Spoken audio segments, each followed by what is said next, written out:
네, 여러분 안녕하십니까. 이제 합리적 노사관계 발전 방안 제4강 시간이 되었습니다. 이제 마지막으로 우리가 살펴볼, 그러니까 노사가 상호 신뢰심을 쌓아가는 그 세 가지 비결 중에 이제 마지막 비결이죠. 바로 분쟁을 합리적으로 해결하는 것입니다. 이 분쟁을 합리적으로 해결하는 이런 태도를 우리 노사가 제대로 익히게 된다면 사실 노사관계는 얼마든지 합리적으로 만들어갈 수 있습니다. 우선 이 노사 간의 분쟁이 생긴다는 점을 염두에 두실 필요가 있습니다. 인간 사회에서 분쟁은 항상 생길 수밖에 없죠. 분쟁이 없는 곳은 무덤밖에 없다, 이런 말을 들어보면 살아있는 인간들끼리 부닥치면 그건 어디까지나 분쟁이 생길 수밖에 없습니다.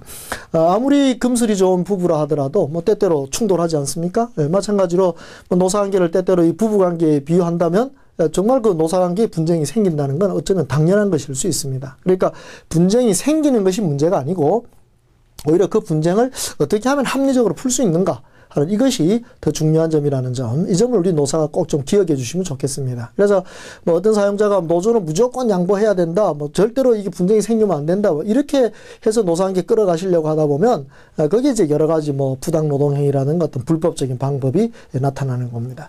최근에는 보면은 어떤 컨설팅을 활용해 가지고 조금 노조가 좀 강성이라고 할까요? 그런 노조를 무력화시키기 위해서 그런 컨설팅을 동원하는 이런 경우도 보았습니다만, 미국에서는 물론 그 노조 파괴자라고 하는 그런 전문가들이 있는 거지만, 우리 한국에서는 헌법이 노동상권을 보장하고 있기 때문에 만약 사용자가 그런 식으로 노조를 무력화시키려는 시도를 하게 된다면 그건 오히려 부당노동행위라는 법적 문제에 해당하게 됩니다. 그래서 사용자들이 노조를 잠잠하게 만드는 것이 노사관계를 합리적으로 끌어가는 거다 하는 그런 생각이 아니라, 오히려 노조로부터 건전한 비판과 또 건전한 제안들을 받아들이면서 그래서 그 노조와 함께 협조관계, 친구관계를 만들어가는 것, 그것이 더욱더 강력한 합리적인 노사관계를 만들어가고, 그걸 기반으로 우리 기업의 경쟁력, 즉 원자 폭탄과 같은 그런 경쟁력을 만들어갈 수 있다 하는 점을 좀 생각해 주셨으면 좋겠습니다.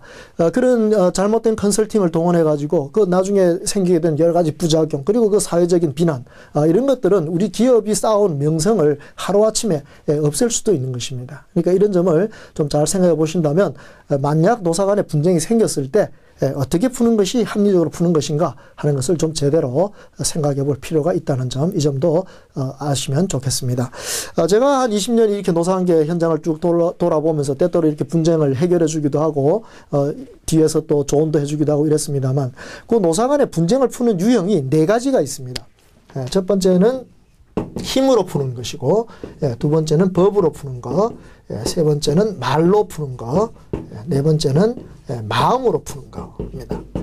금방 들어보시면 아시겠습니다만, 이렇게 밑으로 내려갈수록 좋은 방법이다 하는 걸 금방 아실 수 있습니다. 그렇습니다.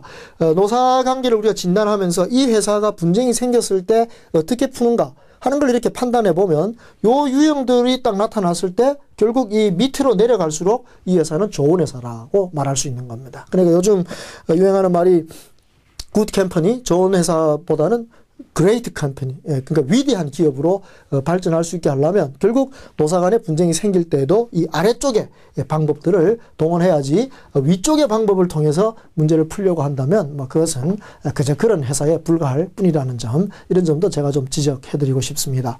자, 먼저 보시면 이 힘으로 푼다는 건 무엇입니까? 결국 이 노사 간에 자신들이 갖고 있는 그런 힘을 발휘하는 것이죠. 보통 이 노사가 무장되어 있다라고 말을 하는데, 노조는 노동 3권으로 무장되어 있고, 특히 강한 힘은 그 파업하는 권한입니다. 그래서 노조가 아무 때나 시도 때도 없이 파업으로 문제를 풀겠다. 그게 바로 이제 전형적으로 힘으로 문제를 푸는 것입니다. 사용자는 어떤 힘을 갖고 있습니까? 사용자는 당연히 경영권이라는 힘을 갖고 있습니다. 그래서 경영권에 의해서 인사처분권이라든가 어떤 징계권이 있는데, 그런 걸 갖다가 마구 휘두른다고 생각해 보십시오. 노조 하는 사람 꼴 보기 싫다고 아무데나 전보시켜버리고, 해고해버리고, 이런 식으로 자기 힘을 발휘한다고 생각해 보십시오. 노조는 아무 때나 파업하고, 사용자는 아무 때나 그런 인사권을 행사하고, 이렇게 서로 무장된 힘을 발휘한다면 모르긴 해도 그런 회사는 아마 오래 가지 않을 겁니다. 전 세계적인 이런 상황을 보더라도 파업을 계속 해가지고 그 회사 경쟁력이 그대로 유지된 그런 회사는 아주 드뭅니다. 우리 한국에는 좀 희한하게 한 20년 계속 파업을 하면서도 경쟁력이 계속 강화되어 그런 회사가 있기는 합니다만 그건 아주 특수한 경우지 그 회사가 앞으로도 그런 식으로 될 거다 하는 보장은 절대로 없는 것입니다. 그러니까 이 힘으로 문제를 풀겠다라고 하는 건 제가 제 1강에서 말씀드렸듯이 호랑이 두 마리가 한 집안에 있는 호랑이 두 마리가 서로 싸우는 거예요. 그럼 같이 죽는 거예요. 그러니까 그런 방식으로 문제를 풀겠다라고 하는 것은 대단히 잘못된 생각이고 그런 방향에서 우리가 빨리 벗어나서 좀 더 합리적인 방법으로 노사 분쟁을 해결할 수 있도록 하는 것이 우리 노사 모두에게 바람직한 것이라고 볼 수 있습니다. 기억하실지 모르겠습니다만 그 미국과 소련의 냉전 시대라는 게 역사적으로 있었죠. 그때 이 미국과 소련이 취했던 정책 중에 아주 재미있는 정책이 있습니다. 그건 뭐냐면 상대방이 갖고 있는 미사일의 수보다 자기가 더 많이 가질 때 그래서 상대방이 만약 미사일이나 핵폭탄을 하나 날리면 같이 쏴줌으로써 그런 가능성이 있다는 걸 보여줌으로써 결국 서로가 핵폭탄을 사용하지 않을 거다. 그렇게 서로 억제함으로써 평화를 유지할 수 있을 거다라고 하는 그런 전략이었습니다. 그 전략을 뭐라고 하죠? 영어 표현으로 mutual assured destruction이라고 합니다. 번역이 되면 mutual, 상호, assured, 확실하게, destruction, 파괴하는 것입니다. 말하자면 상호, 확실, 파괴 전략이라고 하는 겁니다. 이 전략을 냉전시대의 미소가 서로 사용했습니다.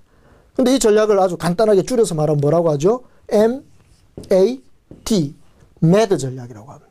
mad가 무슨 뜻이죠? 미쳤다는 뜻 아닙니까? 그러니까 바로 이렇게 힘으로 무장해가지고 상대방을 제압하겠다라고 하는 그런 방식은 바로 미친 전략입니다. 그래서 우리 노사가 만약 힘을 행사해서 상대방을 누를 수 있다. 그렇게 해서 노사관계를 안정시킬 수 있다라고 생각하신다면 그건 그야말로 미친 전략이라고 할 수밖에 없습니다. 그러니까 혹시라도 우리 경영자들이나 노조 지도부가 이런 생각을 갖고 계시다면 힘으로 상대방을 누르겠다고 생각하고 계시다면 그런 생각은 좀 하루빨리 없애시는 것이 합리적 노사관계를 만들어가는 중요한 기본이라고 하겠습니다. 자,